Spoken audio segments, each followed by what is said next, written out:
श्री चिदम्बरम जी, जो उन्होंने अंग्रेजी में कहा है, मैं मोटे तौर पर उसका हिंदी अनुवाद आपके सामने प्रस्तुत करना चाहती हूं। आज बजट के जो डॉक्यूमेंट्स होते हैं वो थोड़ी देर पहले ही अपलोड हुए थे, तो उसको और डिटेल में देखकर हम आपको एक और डिटेल टिप्पणी देंगे। लेकिन फौरी तौर पर जो बड़ी बातें हैं उस बजट पर आपको कांग्रेस पार्टी की प्रतिक्रिया इस मंच से मिल रही है।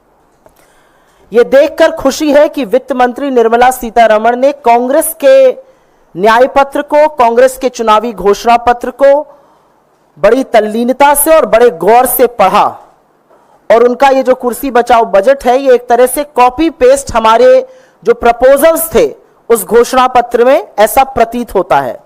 उसमें से एम्प्लॉयमेंट लिंक्ड इंसेंटिव था, पहली नौकरी पक्की जो अप्रेंटिसशिप स्कीम प्रोग्राम था जिसको इंटर्नशिप प्रोग्राम के तौर पे प्रस्तुत किया गया है, एंजल टैक्स का जो स्टार्टअप से अबॉलिशन की बात हमने अपने घोषणा पत्र में, न्याय पत्र में कही थी, ये सारी बातें वहां से उठाई गई हैं। हमारी आशा और विश्वास है कि आने वाले दिनों में वो हमारे घोषणा पत्र की और भी अच्छी चीजों को उठाएंगी और इस देश को उसका लाभ पहुंचेगा। यहां पर मोटे तौर पर 7-8 अंकों में कुछ बातें हैं जो हमारी आशा थी, और उस पर इस बजट का रिस्पॉन्स क्या रहा है उसको अंकित कर देते हैं। सबसे बड़ी बेरोजगारी की समस्या इस देश के सामने है और यह हमारे देश की सबसे बड़ी चुनौती है, और आशा थी कि इस बजट में ऐसा कुछ होगा जिससे कि रोजगार का सृजन होगा, बेरोजगारी की समस्या का अंत होगा। छोटी छोटी नौकरियों के लिए लाखों लोग आवेदन देते हैं। रिस्पांस में जो हुआ है वो बहुत कम है। रिस्पांस में जो कॉपी पेस्ट किया गया है वो भी ठीक से नहीं किया गया है, और रिस्पांस में कहा गया है कि 2,90,00,000 लोग, 3 तरह की स्कीमों में करीब 2,90,00,000 लोगों को फायदा होगा। यह एक बहुत एग्जैजरेटेड नंबर लगता है, ऐसा नहीं होने वाला है, और कहीं ना कहीं रोजगार सृजन का एक बड़ा मौका खो दिया गया है। दूसरी बात महंगाई की, यह देश कमर तोड़ महंगाई से जूझ रहा है। आज होलसेल प्राइस इन्फ्लेशन करीब 3.4% है। फूड इन्फ्लेशन की जो लास्ट रीडिंग थी वो 9.5% है, और उसके बाद भी इकोनॉमिक सर्वे में 1.7% के एक मैन्युफैक्चरिंग डिफ्लेटर की बात की गई है। इन नंबर्स को जस्टिफाई करने के लिए विश्व के बड़े बड़े अर्थशास्त्री उस डिफ्लेटर के नंबर से यकीन नहीं रखते हैं, और यह भी मानना बड़ा मुश्किल है कि अगर 8.2% जीडीपी ग्रोथ हो रही है तो कृषि सिर्फ 1.4% पे, और कंजम्पशन जो 2/3 हिस्सा होता है जीडीपी का वो मात्र 4% पे कैसे ग्रो हो रहा है। खैर, इकोनॉमिक सर्वे में महंगाई पर कुछ सेंटेंसेस, कुछ वाक्य बोले गए थे। वित्त मंत्री ने अपने तीसरे पैराग्राफ में महंगाई पर मात्र 10 शब्द बोले हैं। तो महंगाई को खत्म करने की, आम आदमी को राहत दिलाने की, जरूरी सामानों पर टैक्स को कम करने की कोई राहत कहीं दिखाई इस बजट में नहीं दी है। तीसरा जिस पर हम बात करना चाहते हैं वो शिक्षा है, और यह सच है कि शिक्षा का बड़े तौर पर गुणवत्ता उसमें कम है। आज बच्चे अपनी क्लास के हिसाब से, आधे से ज्यादा बच्चे अपनी क्लास के हिसाब से, जिस क्लास में वो हैं उस तरह का ना टेक्स्ट पढ़ सकते हैं, ना उस तरह की मैथ कर सकते हैं, ना उस तरह का गणित कर सकते हैं, और यह भी माना जाता है कि उस तरह की स्किल नहीं है। तो शिक्षा पर कहीं ना कहीं ध्यान देना जरूरी था। एक और बात, और यह बहुत बड़ी बात आज की तारीख में, यह बहुत गर्म मुद्दा है, यह बहुत बड़ा मुद्दा, और वो मुद्दा नीट का है। नीट की परीक्षा जिस तरह से लीक हुई, नीट वो परीक्षा है जो स्कूल के शिक्षा के बाद होती है, 12वीं के तुरंत बाद की परीक्षा है, और आशा थी कि इस पर बजट में कुछ ना कुछ अंकित किया जाएगा। लेकिन नीट पर एक शब्द नहीं बोला वित्त मंत्री ने।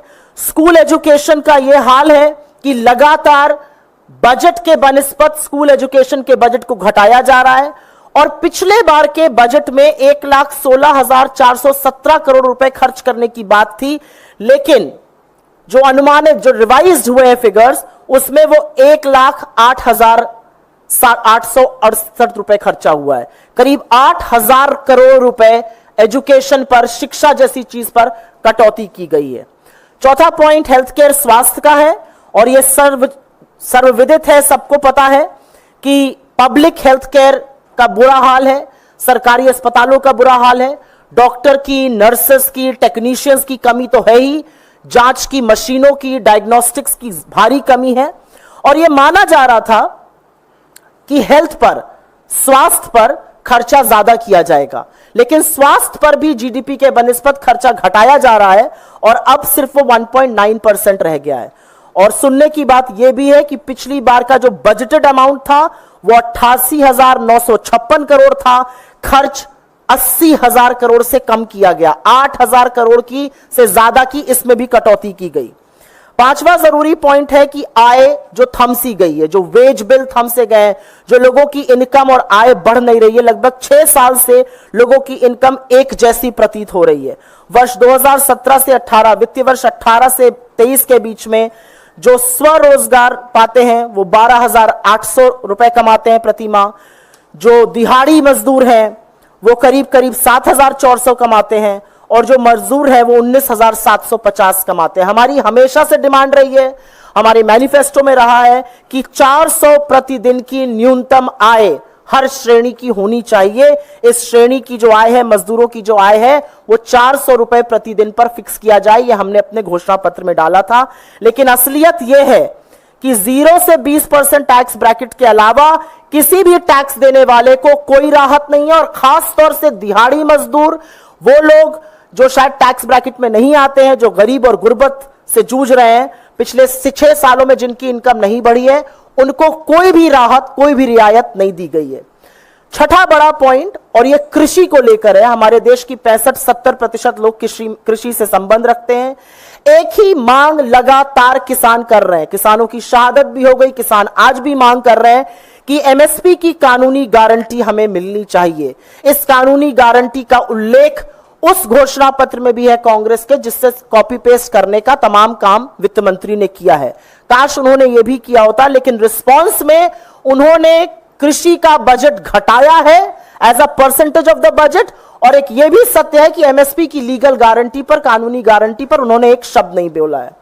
सातवीं बड़ी बात, एजुकेशन लोन्स को लेकर कहा गया, और क्योंकि इतनी ज्यादा बेरोजगारी है, लोगों की आय कम है, महंगाई ज्यादा है, जो एजुकेशन लोन लिए गए थे, हमारी ये मांग थी, हमारे घोषणा पत्र में भी हमने अंकित किया था कि एक बार जो आउटस्टैंडिंग एजुकेशन लोन्स हैं उनको माफ कर दिया जाए। लेकिन ऐसा नहीं हुआ, और रिस्पांस में एजुकेशन लोन देने की बात हुई, लेकिन जो एजुकेशन लोग लेकर आज जूझ रहे हैं उस एजुकेशन लोन को चुकाने में, क्योंकि उनको नौकरियां नहीं मिली हैं, उनके परिवार की आय कम हो गई है, वो महंगाई से जूझ रहे हैं, उसके बारे में कुछ नहीं किया गया, और वो जरूर इससे निराश होंगे।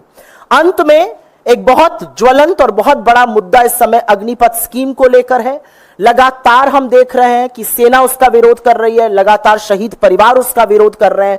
2 तरह की भ्रांति करने का, दोयम दर्जा सेना के एक वर्ग को देने का विरोध किया जा रहा है, और हमारी शुरू से मांग ये रही है, हमारी मैनिफेस्टो में था कि अग्निपथ स्कीम को विड्रॉ किया जाए, लेकिन अग्निपथ स्कीम पर भी एक शब्द नहीं था उसको खत्म करने का, उसको विड्रॉ करने के बारे में भी कोई उल्लेख नहीं था।